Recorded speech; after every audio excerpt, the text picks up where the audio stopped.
doctor Luis Alías, catedrático de la Universidad de Murcia, que el día de hoy nos va a hablar del principio del máximo en el infinito para campos de vectores de aplicaciones geométricas.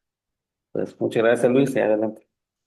Muy bien, pues muchas gracias por la invitación para participar y he aprovechado este seminario que ha sido el del mes de septiembre, muy cercano al encuentro que tuvimos en Fortaleza de Matemáticas México-Brasil, para que los que no pudisteis ir a Fortaleza podáis ver mi conferencia, ¿vale? O sea que básicamente esta fue la conferencia que di en el Congreso allí hace un par de semanas. Y bien, se trata de una serie de resultados que he estado, vamos, en los últimos años trabajando con dos colegas de Fortaleza, que son Antonio Camiña y Yure do Nascimento, y se encuentran recogidos en esta serie de artículos que hemos ido sacando, ¿vale? Donde los dos principales son el primero y el tercero. La filosofía en general de lo que vamos a hacer cuando hablamos principios del máximo en el infinito, en el infinito hacemos referencia, viene a ser un poco en contraposición a lo que se suele llamar principios del máximo finito, que es para el caso de variedades de Riemann compactas. En este caso nosotros vamos a estar interesados en principios del máximo para variedades completas y no compactas, y eso es lo que hace referencia en el infinito, ¿de acuerdo? Y un poco la filosofía de esto surge de el intento de generalización del teorema de Stokes clásico para variedades compactas al caso de variedades completas y no compactas. Entonces, en ese sentido, en el año 1976 tenemos este resultado ya famoso de Yau, en el que viene a ser una versión eh, eh, no compacta del teorema de Stokes. En ese caso, la variedad estamos considerando una variedad completa, no compacta y orientada. Esto va a ser algo general a lo largo de toda la exposición. En esa situación, si tomamos una n-1 forma, de tal manera que su norma sea integrable L1, ¿de acuerdo? Esa es la condición que hace falta imponer para que las cosas funcionen. Al estar en el caso de completitud, necesitamos imponer condiciones del tipo acotación, a ver si consigo que esto se quede donde tiene que estar así.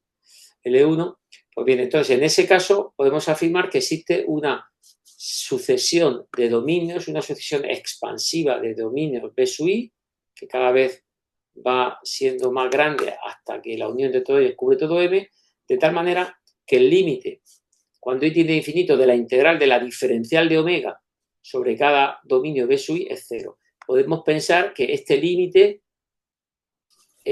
cuando I tiende a infinito, de la integral de la diferencial de omega sobre el dominio B sub I, no es más que la integral de la diferencial de omega sobre M, ¿de acuerdo? O sea que de alguna manera, si pensamos en esto así, lo que estamos diciendo es el teorema de Stokes. La integral de la diferencial de omega sobre M es cero, con la hipótesis adicional de que la norma de omega sea integrable L.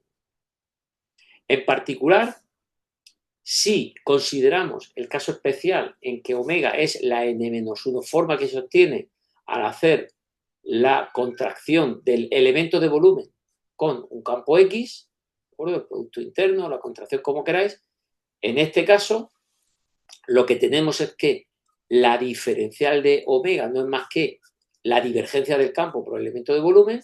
La norma de X coincide justamente con la norma de omega, entonces la hipótesis ahora es que si tenemos un campo de vectores con norma en L1, pues tenemos una versión del teorema de Stokes que nos dice que la integral de la divergencia de X sobre M es cero, entendiendo como integral de la divergencia de X sobre M el límite cuando y tiende a infinito de esta integral sobre cada dominio. ¿De acuerdo?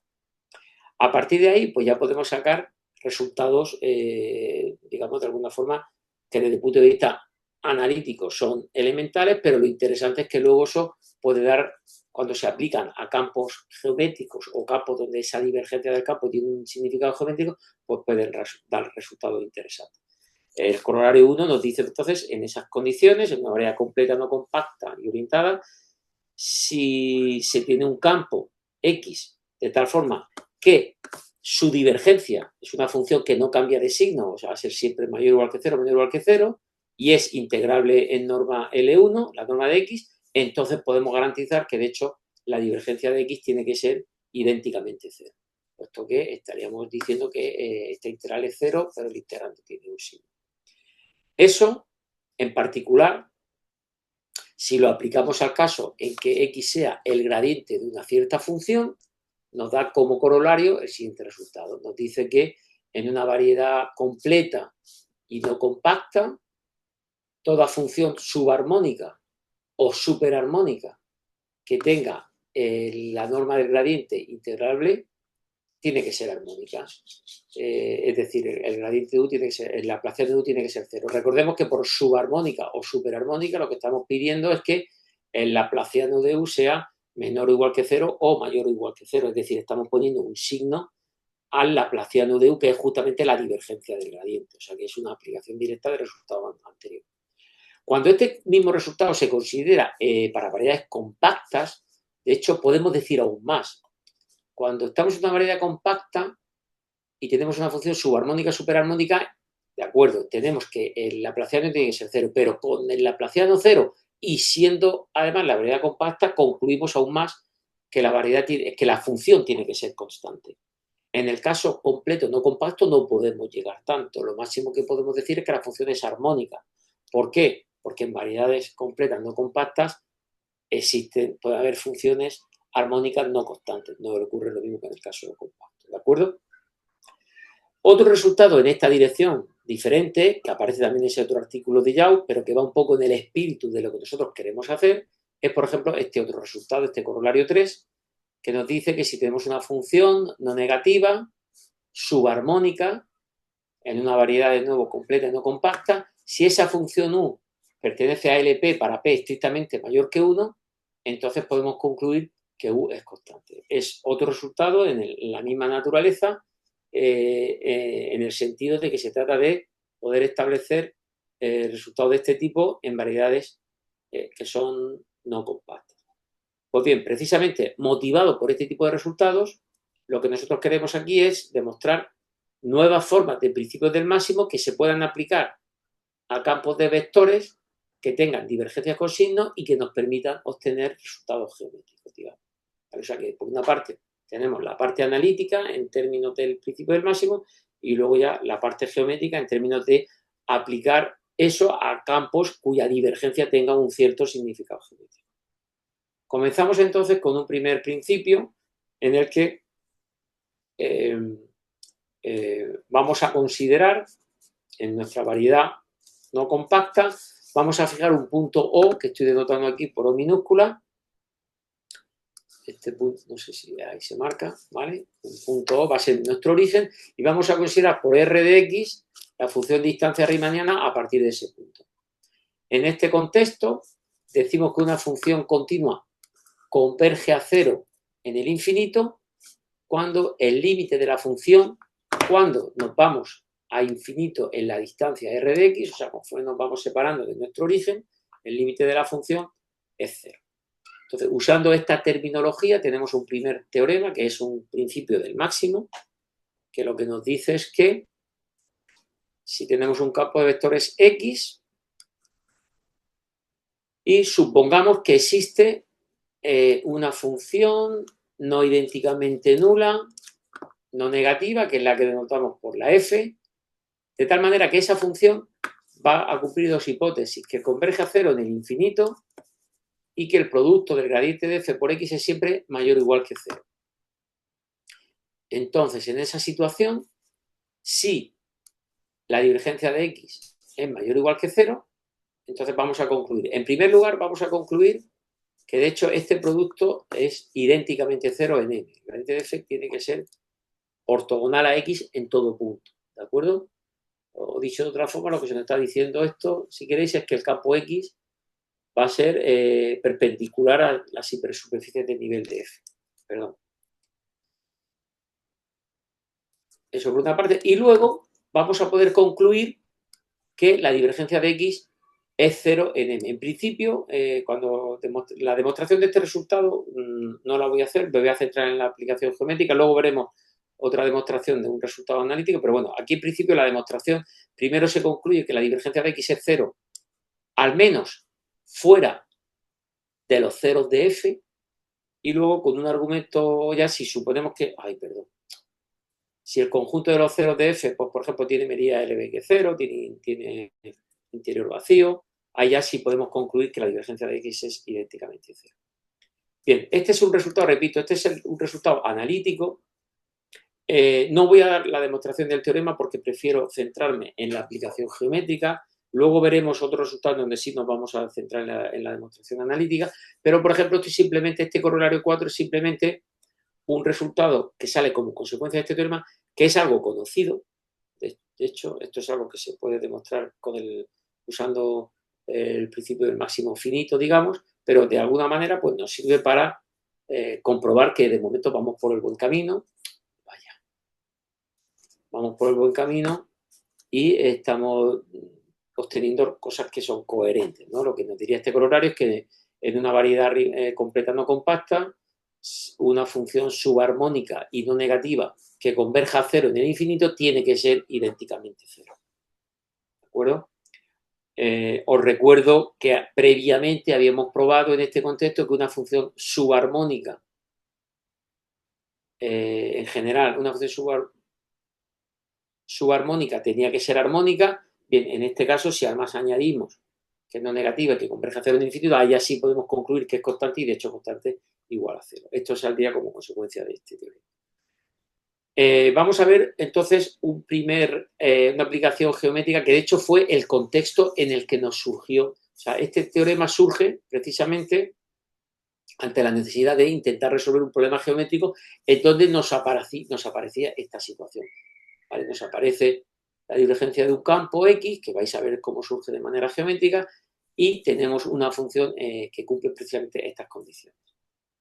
Bien, para ello, entonces, es lo que llamamos resultados tipo Bernstein en presencia de campos de Killing. Esto que voy a contar yo, estoy suponiendo, en presencia de campo de Killing quiere decir que voy a considerar espacios ambientes, el espacio ambiente en el que yo voy a trabajar va a ser una variedad de Riemann que tiene un campo de Killing que no se anula y de longitud constante. En realidad, aquí podríamos considerar incluso campos de Killing conformes, concepto más general que campos de Killing.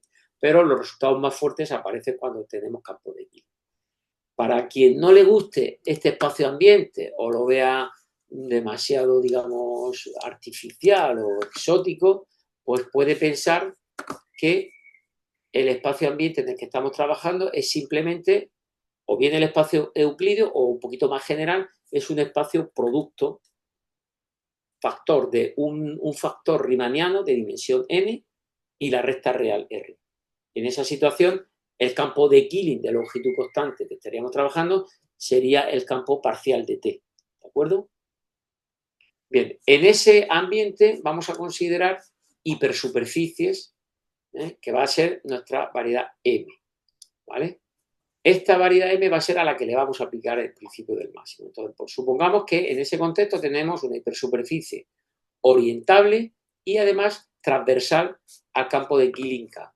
Decir que sea transversal al campo de Killing K quiere decir que el normal de M, al ser una hipersuperficie orientable en un espacio orientable, tenemos un campo normal globalmente definido. Pues decir que sea transversal al campo de Killing K, lo que estamos pidiendo es que el normal, que lo denotamos por n mayúscula, de la hipersuperficie, nunca es ortogonal al campo de Killing.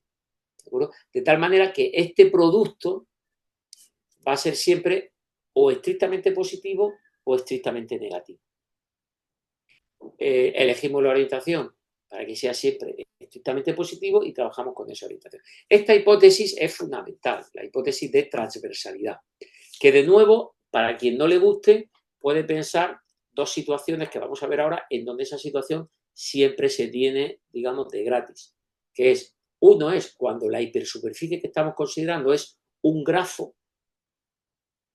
sobre P y el ambiente es el espacio producto, o por ejemplo, pensar en el espacio euclídeo, Rn más 1 y estamos viendo hipersuperficies que sean grafos de ciertas funciones sobre Rn. Pues en esos casos esto siempre se ocurre. Y otra situación en la que siempre ocurre esto es cuando, que lo veremos a continuación, es cuando el espacio ambiente, en lugar de ser una variedad riemanniana, es una variedad lorentziana. Y ahora mi hipersuperficie es tipo espacio. En esos casos también tenemos siempre esa hipótesis de transversalidad. Porque, bueno, perdón, cuando el ambiente es un espacio de Lorentz y el campo de Killing es un Killing temporal. Si es un Killing temporal y mi hipersuperficie es espacial, pues el normal de mi hipersuperficie va a ser siempre temporal y por lo tanto esos dos vectores temporales no van a ser nunca. ¿De acuerdo? Es otra situación en la que la transversalidad aparece de manera gratis. En general, si no, en el caso riemanniano tenemos que suponerlo. En esa situación, fijaros, vamos a considerar la función f, que va a ser 1 menos nk. Estamos en el caso riemanniano. De momento nos olvidamos del caso lorentziano. Como estamos ahí, esta función es siempre mayor o igual que 0, simplemente por la desigualdad de Cauchy-Schwarz, y se anula precisamente en aquellos puntos en los que n coincide con el campo de Killing. Los puntos en los que el normal de la hipersuperficie es justamente el campo de Killing. Entonces, si esta función f se anula idénticamente, si f es idénticamente 0, lo que estamos diciendo es que el normal de la hipersuperficie es justamente el campo de Killing. Y en ese caso, entonces, es muy fácil concluir que la hipersuperficie tiene que ser totalmente geodésica. ¿Por qué? Porque en ese caso, jugando precisamente con que n es el normal, pero es el campo de Killing, tenemos aquí esta desigualdad que lo que me está diciendo es que el endomorfismo de Weingarten, o la segunda forma fundamental asociada al normal n, es precisamente antisimétrica, precisamente por la condición de ser Killing. Pero como también es simétrica por su segunda forma fundamental, lo que estamos diciendo es que tiene que ser idénticamente 0, o lo que es lo mismo, estamos diciendo que la hipersuperficie en ese caso tiene que ser totalmente geodésica. Eso ocurre cuando la función f es idénticamente nula. Si la f no es idénticamente nula, lo que queremos es, vale, pues queremos encontrar condiciones que me garanticen todavía que la hipersuperficie tiene que ser totalmente geodésica. Eso es lo que sería un resultado tipo Bernstein. El resultado tipo Bernstein, de alguna manera, lo que nos dice es que las únicas hipersuperficies que verifican cierta condición tienen que ser totalmente geodésicas. Esa condición puede ser expresada en términos de la curvatura media o en términos de la segunda forma fundamental o en términos de lo que sea. Pues bien, vamos a ver entonces cómo podemos obtener un resultado de este tipo y para eso vamos a usar la hipótesis de que n converja a k en el infinito. Fijaros, decir que n converja a k en el infinito es tanto como decir que la función f converge a 0 en el infinito, porque justamente la función f se anula en los puntos donde n coincide con k. ¿Estamos de acuerdo? Entonces, teniendo en cuenta eso, ya tenemos este primer resultado tipo Bernstein, que nos dice que siempre en nuestro espacio ambiente, una variedad de Riemann con un campo de Killing de longitud constante, si tenemos una hipersuperficie, ahora esta hipersuperficie, pues conexa, orientable, completa, no compacta, a esta va a ser a la que le vamos a aplicar el principio del máximo, de tal manera que es transversal acá y está orientada por el normal que ocupa esta condición. Eso siempre. Entonces, en esa situación, sí, esta va a ser la hipótesis extrínseca que nos vamos, si la segunda forma fundamental con respecto a esa elección del normal es semidefinida positiva y el campo n converge acá en el infinito, entonces tiene que ser totalmente geodésico. ¿De acuerdo? ¿Cómo demostramos este resultado? Para demostrar este resultado, lo que vamos a hacer es, decimos, bueno, ya sabemos que si la función f se anula idénticamente 0, es totalmente geodésica. Supongamos entonces que la función f no se anula idénticamente. Eso recuerdo que lo necesitábamos para aplicar nuestro principio del máximo. Entonces, esta función f sabemos que no se anula idénticamente 0 y que converge a que converge a 0 en el infinito. Vamos a tomar como campo al cual le vamos a aplicar el principio del máximo precisamente la parte tangente de K. El campo X es un campo sobre la hipersuperficie obtenido proyectando sobre el tangente de M el campo K. o lo que es lo mismo, en la parte tangente de K viene dada por esta expresión. Estamos quitando acá la componente normal, que es justamente esta componente de aquí. Entonces, ¿qué le ocurre a ese campo? Pues bien, ese campo, precisamente por la condición de ser K un campo de Killing, se puede ver muy fácilmente que la diferencial covariante de X en la dirección de un campo tangente V multiplicado por el pulpo V es justamente la función nk por la segunda forma fundamental, AV. Y esta es la clave de la función, porque claro, gracias a esta expresión que hay aquí, eso sale por ser un campo de Killing. ¿De acuerdo? Es una cuenta que sale por ser K un campo de Killing.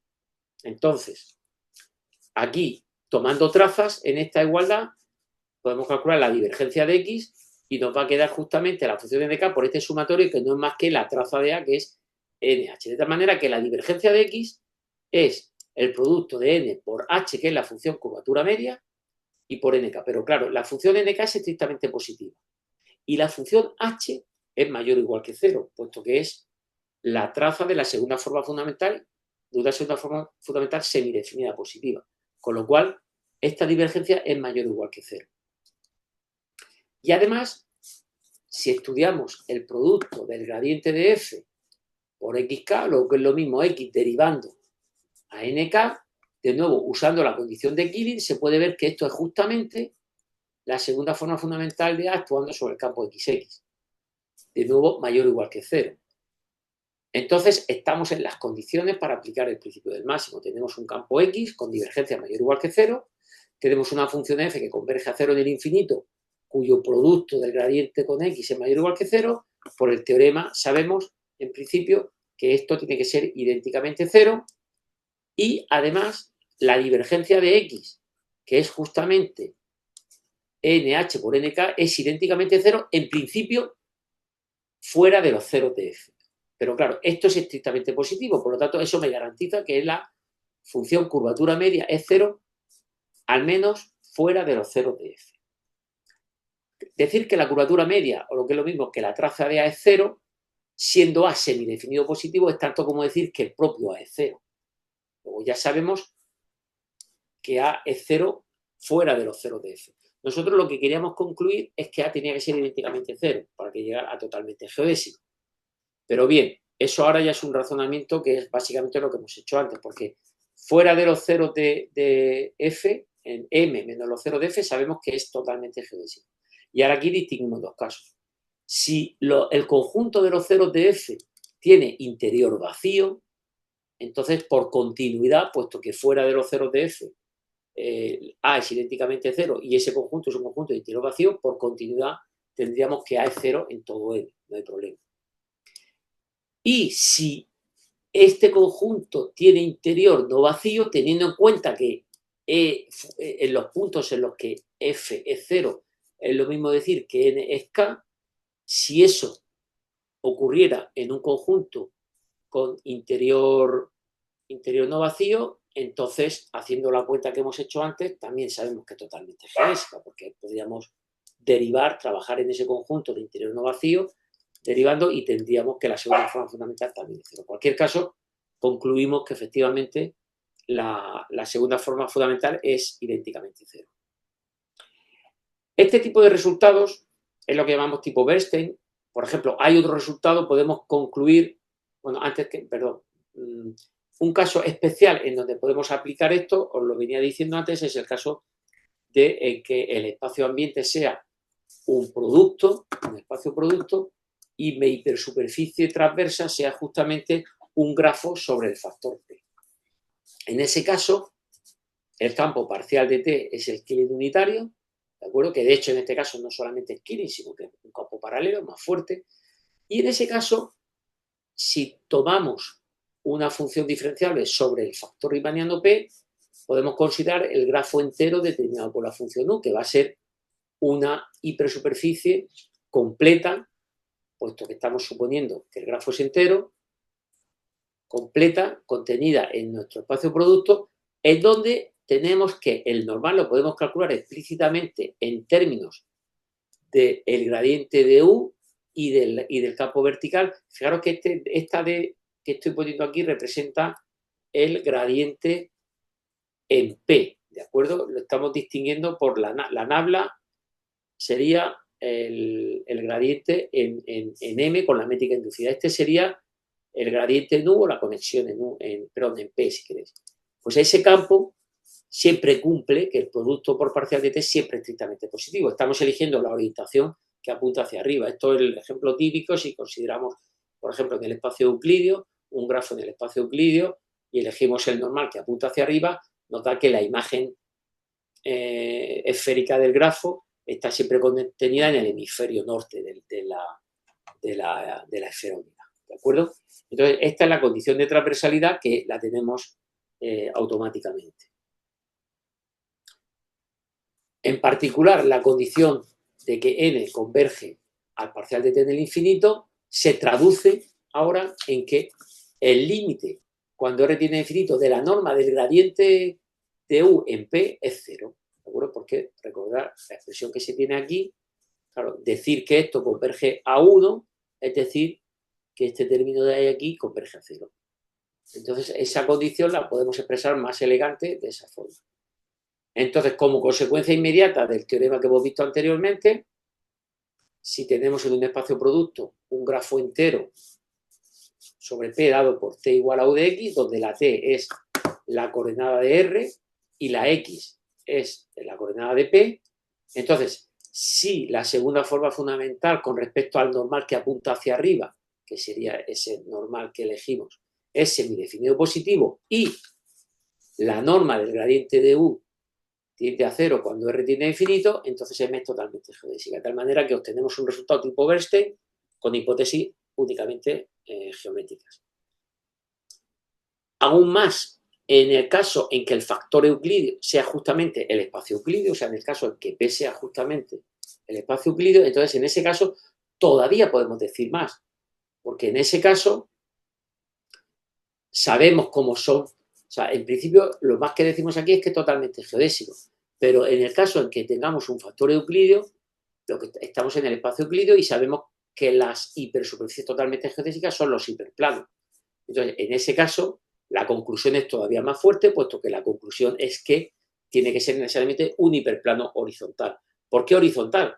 Porque estamos suponiendo que en el infinito el normal converge al normal vertical. Pero claro, el normal es constante, entonces tiene que ser necesariamente un hiperplano horizontal, no puede ser otro. ¿De acuerdo? Otro tipo de resultados tipo Bernstein que se pueden dar es cuando pedimos al ambiente algo más, y es que le vamos a pedir que aparte de tener un campo de Killing unitario, le vamos a pedir que además sea Einstein. Por eso sea una variable riemanniana Einstein. Esta es la hipótesis del espacio ambiente. En esa situación, lo bonito es que ahora podemos reemplazar la hipótesis. Os recuerden, el resultado Bernstein anterior, la hipótesis que le pedíamos a la segunda forma fundamental era semidefinida positiva. Ahora podemos cambiarlo y reemplazarlo porque tenga curvatura media constante. Entonces, la situación es repito, ahora, en el espacio ambiente hemos añadido que ahora sea Einstein. La hipótesis sobre la hipersuperficie es la misma. M tiene que ser una hipersuperficie completa, no compacta, transversal acá, orientada con el normal que cumple NK positivo. Pues bien, en esta situación, si la curvatura media es constante y N converge acá en el infinito, de nuevo concluimos que tiene que ser, de hecho, totalmente geodésica o en particular minimal. Esa curvatura media constante tiene que ser necesariamente cero. Para demostrar que este resultado consiste, la prueba de nuevo es parecida a la anterior, consiste en aplicar de nuevo el principio del máximo, pero ahora en lugar de utilizar como campo la parte tangente de K, lo reemplazamos por el endomorfismo de Weingarten actuando sobre la parte tangente de K. Ese es el nuevo campo. Entonces, en ese campo, o sea, trabajando con este campo y teniendo en cuenta que ahora el ambiente es Einstein, se puede calcular y ver que ahora la divergencia de X es justamente, no me la marca, es justamente esta expresión que tenéis aquí. Aparece, fijaros que ahora lo que aparece es la norma al cuadrado de la segunda forma fundamental. ¿De acuerdo? Esta condición se tiene ahora trivialmente, precisamente porque el gradiente de F es justamente esto. Y para esta condición hace falta que el ambiente sea Einstein para concluir esta igualdad que hay aquí, que no sé por qué no me la marca, pero bueno, esta es la expresión de la divergencia. Entonces, de nuevo, lo importante es que volvemos a tener divergencia mayor o igual que cero, y entonces lo que nos diría el teorema es que en espacios Einstein se tiene eso. En particular, si nos vamos al caso del espacio euclídeo, tenemos todas las hipótesis que necesitamos, tenemos Einstein, tenemos el Killing constante, que sería justamente el campo vertical. Entonces, en este contexto, en el espacio euclídeo, si tenemos un grafo entero sobre Rn de curvatura media constante, de tal manera que la norma del gradiente de U converja a cero cuando R tiende a infinito en M, tiene que ser necesariamente un hiperplano horizontal. ¿De acuerdo? Este resultado, bajo mi punto de vista, es los resultados, digamos, de esta primera parte de la conferencia, a mí es el que más me gusta. Si bien hay algo aquí que no me termina de convencer, y es algo que en una primera lectura puede pasar desapercibido. Y es que, claro, la hipótesis que estamos poniendo es esta que hay aquí. Y en esas hipótesis, en realidad, estamos mezclando dos conceptos diferentes. Porque por una parte, cuando yo digo que esto converge a cero, estamos considerando la norma en Rn del gradiente euclidio de U. Es decir, todo esto es euclidio. Cuando digo euclidio se refiere a Rn, siendo Rn el factor, el Rn que hay en el Rn más 1. ¿De acuerdo? El factor riemanniano que hay ahí. Pero cuando yo digo que ese límite cero, cuando R de X tiende a infinito, esta R que hay aquí, lo ideal para que el resultado fuera más fuerte es que fuera la distancia euclídea. Pero esa distancia no es la distancia euclídea, es la distancia inducida sobre Rn por la inmersión dada por el grafo. ¿Se entiende lo que quiere decir? No es la distancia euclídea, sino que es la distancia que sobre Rn se le induce a través de este grafo. ¿De acuerdo? Entonces, no es, eso hace que el resultado no sea todo, a ver, estoy dando hacia adelante o hacia atrás, aquí. No es todo lo fuerte que a uno le gustaría, porque lo ideal es que pudiéramos expresar todo en términos de Rn únicamente, pero aquí estamos, por una parte, estamos jugando con el gradiente euclidio, pero esta distancia no es la distancia euclidia.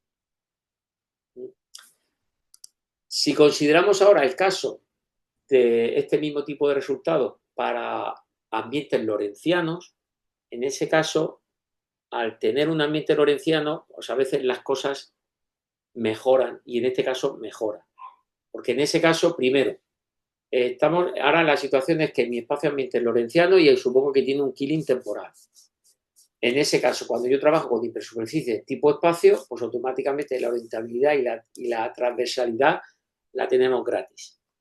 Con lo cual, los resultados quedan más potentes en el sentido, por ejemplo, de que aquí no necesito suponer transversalidad y en este contexto, en una variedad lorentziana, en esa situación, con un Killing temporal de longitud constante, que puedo suponer unitario, eso no es problema.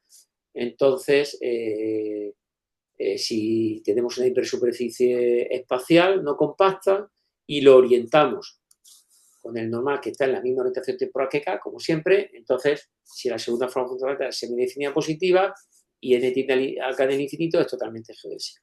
Y lo mismo ocurre, creo que aquí no lo he puesto, lo mismo ocurre cuando uno reescribe los resultados para productos. Y en particular, cuando uno va al resultado equivalente a este, pero ahora ya no en Rn más 1, sino en el espacio de Orel-Minkowski, ahí sí que puedo enunciarlo en términos de la distancia euclídea, porque ahora, claro, el resultado lo tendríamos para, siendo, esta R sería la distancia inducida sobre Rn por la inmersión tipo espacio, pero ahora sí esa distancia viene dominada por la distancia lorentziana y entonces puedo reescribirlo usando directamente la distancia de Euclides. En ese caso, el teorema queda más elegante. Queda más elegante porque el enunciado parece igual. Repito, estamos reemplazando el espacio-ambiente por el espacio de Lorenz-Minkowski. Es un grafo espacial, pero aquí podemos poner que si m tiende a curvatura media constante y esto tiende a cero cuando la distancia euclidia tiende a infinito, entonces m es un hiperplano horizontal. Bien. Y en la segunda parte de la conferencia, quedan 20 minutos, vamos a centrar ahora en otro principio del máximo, parecido, o sea, bueno, parecido no, diferente, pero que nos va a permitir también obtener resultados tipo Breste, parecido en cuanto a aplicaciones. En este otro resultado es un principio del máximo que está relacionado con el crecimiento del volumen, ¿de acuerdo? Para eso necesitamos, de nuevo ahora nos olvidamos por un momento de espacios ambiente y hipersuperficie y nos centramos únicamente en la parte puramente riemanniana. De nuevo tenemos una variedad completa no compacta y vamos a denotar por BPT la bola geodésica de centro P y radio T, ¿de acuerdo? En nuestro espacio ambiente. En este contexto decimos que la variedad tiene un crecimiento del volumen del tipo de una cierta función sigma de t, aquí sigma es una función positiva, definida en los t positivos, decimos que la variedad tiene crecimiento del volumen del tipo sigma de t si la función volumen de la bola de centro P y radio t es una O mayúscula de sigma de t. ¿De acuerdo? Desde el punto de vista analítico, cuando t tiende a infinito. El crecimiento pues, puede ser de tipo exponencial, puede ser de tipo polinómico, en fin. Y esa hipótesis va a ser fundamental ahora en los resultados que vamos a obtener. Bien, otra cosa que vamos a necesitar usar, pero bueno, es algo básico, es que en este contexto, bueno, se dice que un campo es completo cuando su flujo está definido para todo valor de t. Y siendo la variedad de Riemann completa, eso siempre ocurre, siempre, por ejemplo, que x sea acotado. Todo campo acotado, pero bueno, en otra variedad riemanniana va a ser completa. Cuando tengamos un campo completo, vamos a necesitar usar el concepto que significa que un subconjunto de M sea estable bajo el flujo de X. Lo que significa eso es que cuando movemos el dominio, pensemos que omega fuera un dominio, cuando movemos el dominio omega a lo largo del flujo, eso queda siempre contenido en el propio omega para todo t mayor o igual que 0. Eso es lo que significa que el dominio sea estable bajo el flujo de X. Por supuesto, eso va a ser siempre cierto si omega es todo n, ¿de acuerdo? Pero en nuestro caso particular nos interesa para casos posibles en que omega no sea todo n.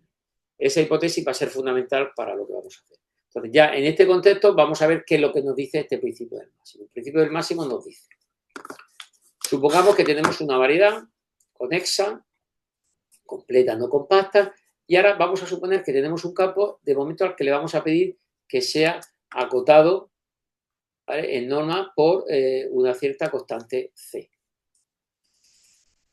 Y tenemos C mayúscula, un conjunto compacto que podría ser el vacío, este conjunto C mayúscula es un conjunto compacto que podría ser el vacío, de tal manera que el M menos el compacto es estable bajo el flujo de sigma. Si C es el vacío, estaríamos diciendo que M es estable bajo el flujo de sigma, pero bueno, en general, esta es la hipótesis que vamos a necesitar, ¿de acuerdo?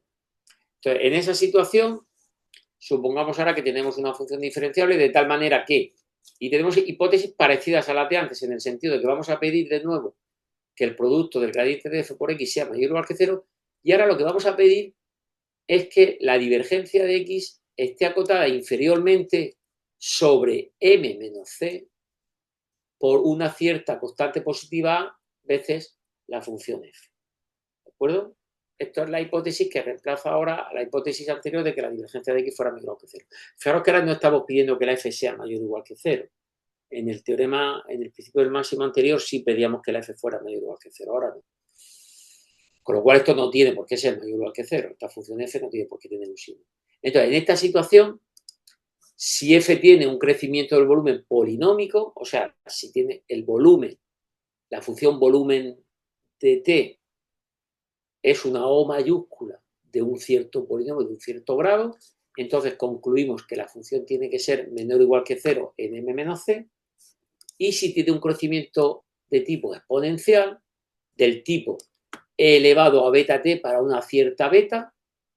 Entonces, la función f está acotada superiormente por esta constante c, que es la constante que acota el campo, esta beta, que es la constante que aparece en ese crecimiento exponencial del volumen, y esta a, que es la constante que aparece aquí. ¿De acuerdo? Este teorema sí que vamos a dar ahora, digamos, lo que he hecho ha sido elegir en el primer principio del máximo, no he demostrado el principio y hemos demostrado alguna aplicación geométrica. Aquí vamos a cambiar los papeles y aquí vamos a dar la demostración del principio del máximo, más que nada porque veáis qué tipo de técnicas se utilizan, porque son también técnicas muy geométricas, ¿de acuerdo? Y veremos luego alguna aplicación, que es las demostraciones, las aplicaciones no las veremos, pero son parecidas a las del anterior. Antes de pasar a la demostración, vamos a hacer algunas observaciones sobre la hipótesis esta que ya he dicho antes que es fundamental, que es la hipótesis de estabilidad de MMOC bajo el flujo. Esa hipótesis es necesaria.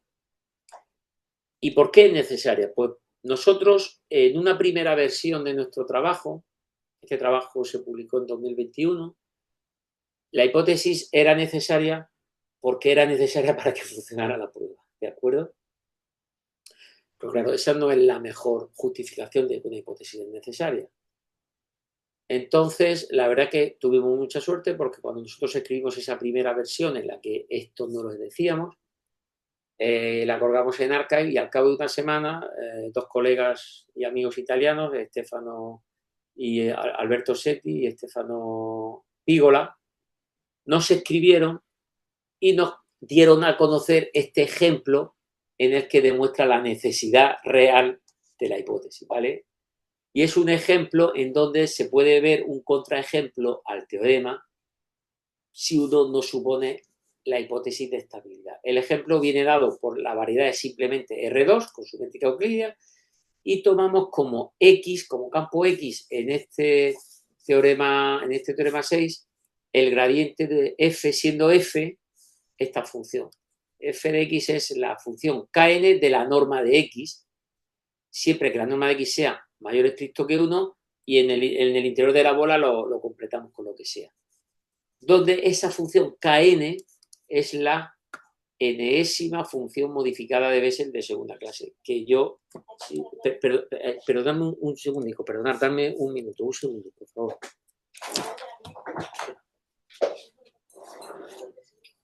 Yo no seguimos ya, vale.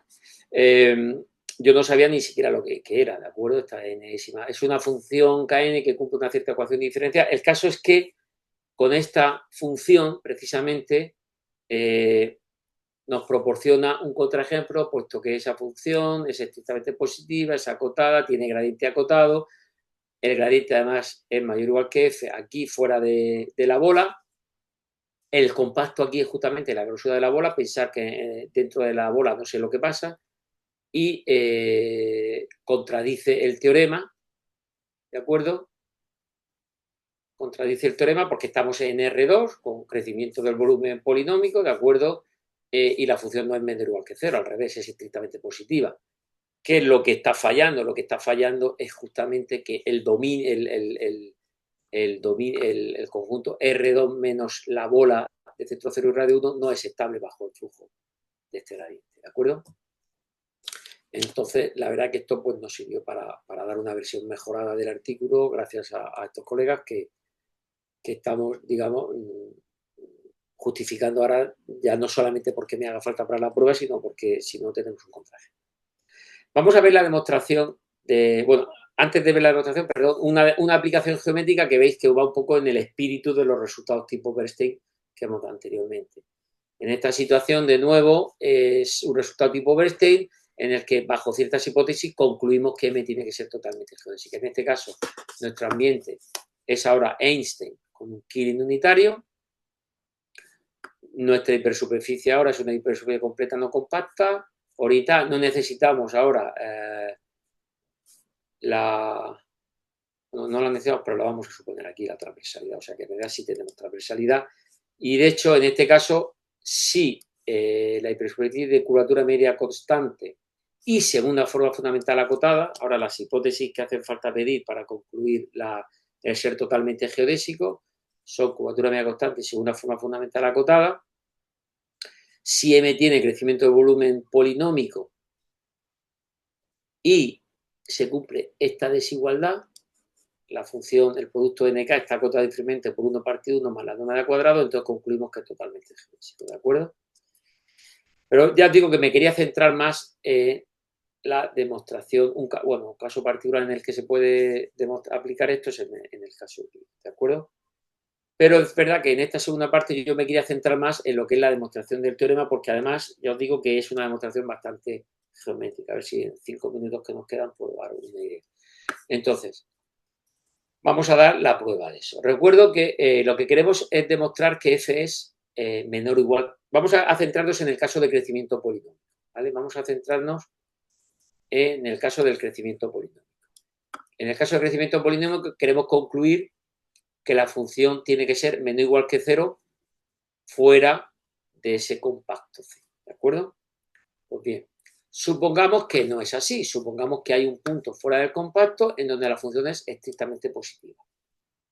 Entonces, en esa situación, elegimos un cierto alfa y un radio suficientemente pequeño, de tal manera alfa esté entre 0 y f de p, que estamos suponiendo que esto es estrictamente positivo, y un radio suficientemente pequeño de tal manera que la bola de centro P y radio R esté contenida en A sub alfa, donde A sub alfa son los puntos X, tales que f de X es mayor estricto que alfa. Vale. Entonces, a partir de ahí, vamos a considerar la función g de t que me da el volumen de el subconjunto que obtengo moviendo la bola, esa bola, a través del flujo psi de t. ¿De acuerdo? Eso podemos hacerlo porque nuestro flujo está definido para todo t y si calculamos, estamos considerando, repito, esta bolita la estamos moviendo por el flujo y estamos midiendo su volumen. Teniendo en cuenta que esto tiene clausura compacta y que la derivada del i del elemento de volumen no es más que la divergencia de x por el elemento de volumen, podemos hacer aquí un cálculo relativamente estándar, vamos, esto por lo menos aparece incluso en el libro de geometría de Riemann, de tal manera que la derivada de g la puedo intercambiar la derivada con la integral y al final nos queda que es la integral de la divergencia de x sobre el subconjunto que ha sido mover la bola por el flujo psi de t. Vale. Ahora, por otra parte, si hacemos la derivada con respecto de t de la función f a lo largo del flujo, esto sale justamente el producto del gradiente de f de x, que es mayor o igual que 0, pues nuestra hipótesis. Eso nos está diciendo que la función, si yo he fijado x, esta función vista como función de t es una función no decreciente. Por lo tanto, cuando me muevo a lo largo del flujo, esto es mayor o igual que lo que vale en el instante cero, que por hipótesis es mayor estricto que alfa. Eso lo que me está diciendo justamente es que como este conjunto es estable, aquí es donde hace falta la hipótesis de estabilidad bajo el flujo, es que cuando movemos el conjunto A sub alfa a través de psi de t, no nos salimos de A sub alfa. ¿Vale? Y como nuestra bola está contenida en A sub alfa, esta psi t de v está siempre contenido en A sub alfa y podemos trabajar con todas estas desigualdades. A partir de ahí, entonces, podemos concluir que la g' de t, que venía dada, repito, como la integral de la divergencia, esa va a ser, recordad que nuestra hipótesis es que esta divergencia era mayor o igual que AF sobre M menos C, pero no nos estamos saliendo nunca de M menos C. Por lo tanto, tenemos aquí la desigualdad, la podemos aplicar y llegamos a esta desigualdad integral, G' partido por G mayor o igual que alfa, donde estos son constantes, y esto es cierto para todo t mayor o igual que 0. Podemos integrar y de ahí concluir que G de t está acotada inferiormente por el volumen de v por esta función exponencial que aparece aquí. Bien, y ahora, jugando de nuevo con que x está acotado por la norma de c, podemos medir la distancia riemanniana entre x y el punto x cuando lo movemos a través del flujo. Esta distancia está acotada por esta integral, puesto que esto es una curva con esos dos puntos, pero esta integral a su vez está acotada por c de t. Esto, junto con la desigualdad triangular, nos permite concluir, esto es una cuenta típica, digamos, de distancias, que nos permite concluir que la bola de centro P y radio CT más R, esta bola contiene a la imagen de B mediante el flujo. Por lo tanto, el volumen de esta bola es mayor igual que este volumen de este flujo, que está acotado diferente por esta cantidad. Y al final de todo, haciendo aquí un cambio de variable, lo que conseguimos demostrar es que a partir de este radio R, el volumen es mayor estricto que una función exponencial. Pero claro, nuestra hipótesis es que el volumen es una O mayúscula de un polinomio. Entonces, una O mayúscula de un polinomio no puede ser nunca mayor que una cierta constante por una función exponencial a partir de un cierto valor de t. Y eso es lo que nos da la contradicción. Por lo tanto, la función tiene que ser menor o igual que cero. Esta es la demostración para el caso del crecimiento del volumen. Para el caso del crecimiento del volumen exponencial, en ese caso la demostración es parecida, pero en lugar de partir de un punto en donde sea positivo, hay que hacer ahí unos reajustes y meter en unas ciertas constantes, pero bueno, la idea viene a ser la misma. Nos quedamos, no quiero tampoco alargar demasiado, ¿de acuerdo? Pero lo bonito de la prueba, bajo mi punto de vista, es el juego que se hace de todo este cálculo, que al final es análisis geométrico que estamos haciendo en la variedad, para llegar a una desigualdad de este tipo que va en contradicción con la hipótesis que estamos pidiendo en el crecimiento del mundo. ¿De acuerdo? Pues esto es todo lo que quería decir y no sé si tenéis algún comentario o algo, pues por mi parte encantado de... Muchas gracias, le agradecemos a Luis por esta charla tan interesante. Entonces, por favor, si alguien tiene preguntas, Una pregunta. adelante, Matías. Hola, Sí. ¿qué tal, Elías? Muy Hola, interesante la charla. Me encantó toda la geometría que está involucrada aquí. Y una pregunta natural que tengo es para métricas degeneradas, ¿no? Si se podría pensar en alguna generalización. yo creo que no, Matías, porque, No, ok.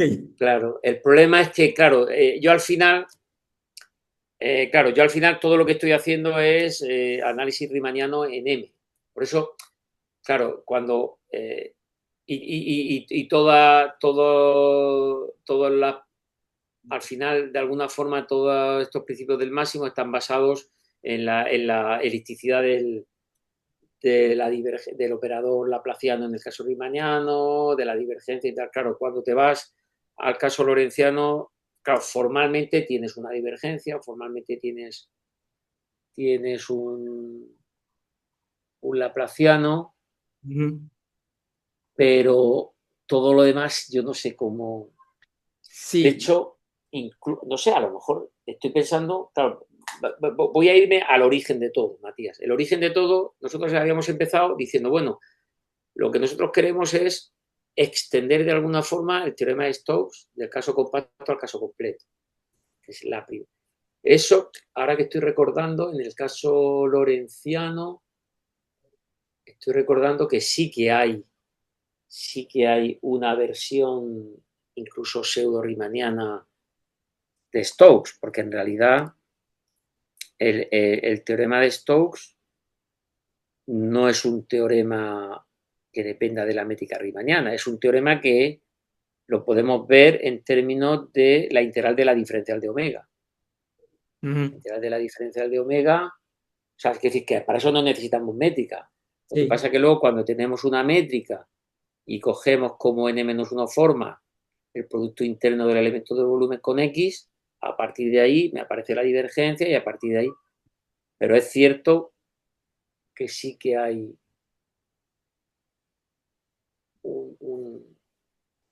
hay incluso un artículo, creo que estoy hablando de cabeza, a lo mejor digo una tontería. Pero creo recordar, no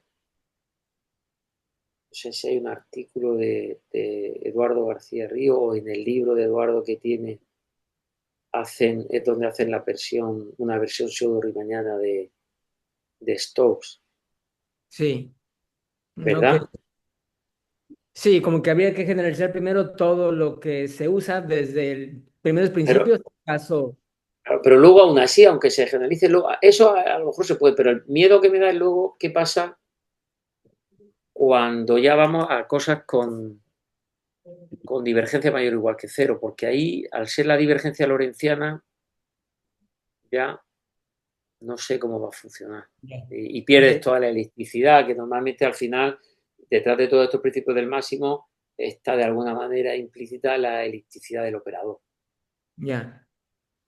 Entonces, Ok. claro, en ambientes lorentzianos lo que sí podemos hacer, que os he comentado, es eso, considerar que el ambiente sea lorentziano, pero al final lo estoy aplicando a la hipersuperficie tipo espacio que es mañana y es donde puedo. Claro. Pero la parte, digamos, analítica la veo complicada.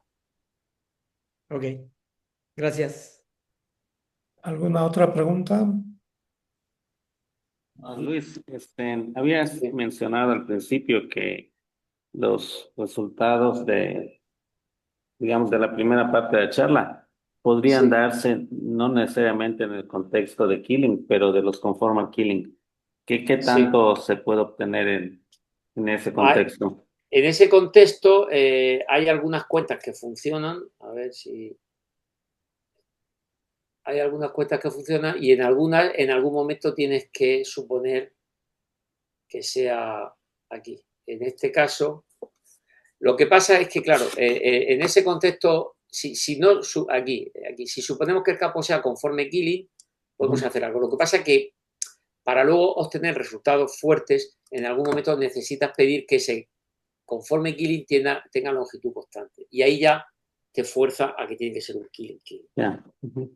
Entonces, se pueden hacer algunas cuentas, se pueden hacer algunas cosas, pero estoy hablando un poco de cabeza, pero estoy casi seguro que era eso. En algún momento tú puedes, o de alguna manera puedes engañar al personaje. ¿En qué sentido? En que tú puedes enunciar este teorema diciendo, supongamos que tiene un conforme Killing de longitud constante.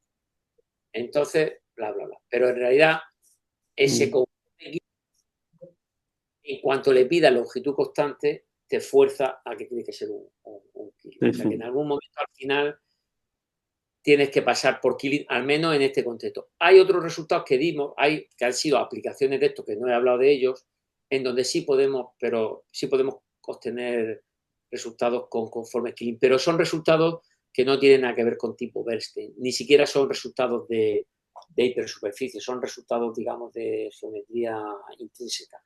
¿Vale? Ya, ya. Si Ujú. conseguimos, o sea, si conseguimos aplicar el, el, el principio del máximo trabajando con campos conformes Killing, pero en concreto en lo que hemos contado aquí, no. Como contado aquí, al final te fuerza a que tiene que ser un Killing. Ya, ya. Ok. ¿Alguna otra pregunta? Bueno, mientras se animan, abundando más en la pregunta de Didier, estaba pensando en campos cerrados y conformes y campos geodésicos. ¿Se ha explorado alguna aplicación de estos métodos, de esas hipótesis? Eh, Me han dicho cerrados, Cerrados conforme, conformes conforme y cerrados. y geodésicos. Campo geodésico sería que las curvas integrales son geodésicas. Sí, que de hecho, si no estoy equivocado, Y cerrado conforme es ya muy cercano a paralelo. sí. A ver, déjame ver un momentico. Se puede calcular la conexión directamente. No es cero como en el paralelo, pero queda muy directo. A ver, déjame ver un momento, una cosita. Estoy mirando, porque creo recordar, en ese caso,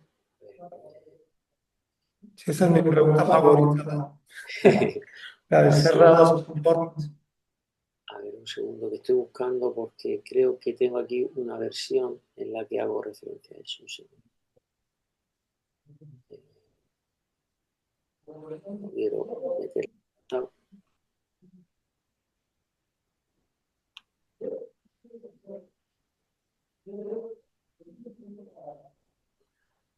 Estoy consultando un momento. Aquí estoy tomándolo ya aquí también, que no me acuerdo. A ver, un segundico.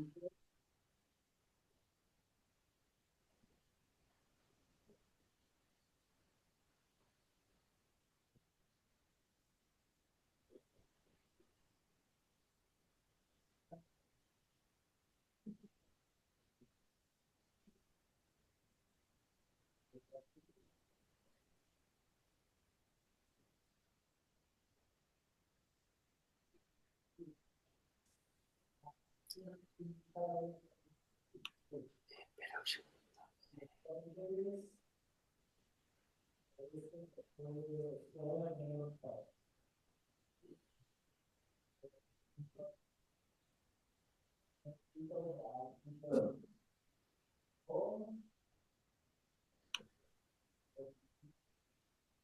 Porque es que precisamente creo que también en ese caso salía.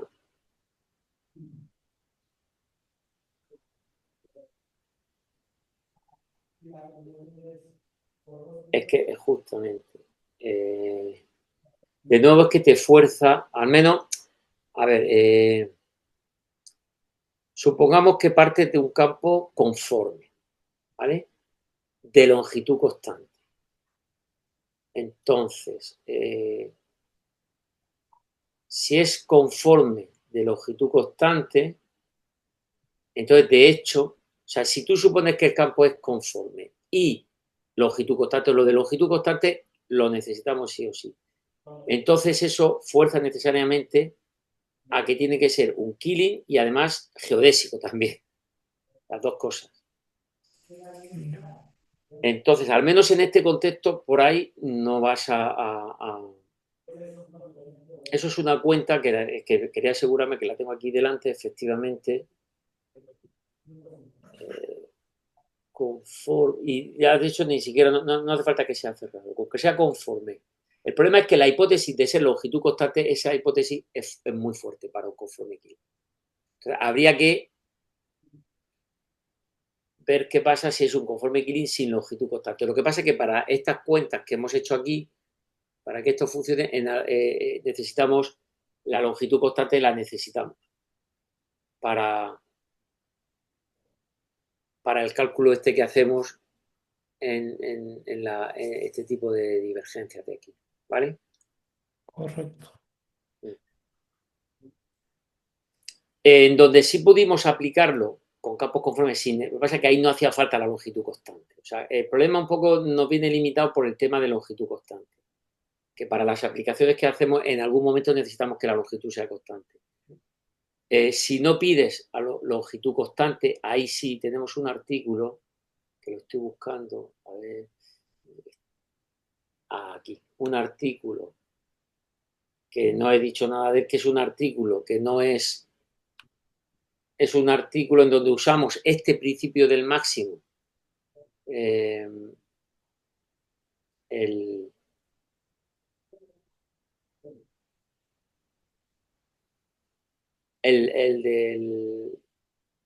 el primero que os he mostrado, para dar una caracterización de variedades Keller que tienen campos conformes cerrados. Ahí sí que se puede decir algo, y ahí sí que puedes trabajar con campos conformes cerrados, pero no es en este contexto. El teorema no tiene nada que ver con hipersuperficie. Ahí sí que conseguimos, pero en el momento en que le pidas que la norma sea constante, que es lo que hace falta aquí, el ser conforme killing con norma constante automáticamente te lleva a que es un killing. Correcto. Y a geodésico también. Sí, gracias. Muy bien, yo aquí voy a parar la grabación.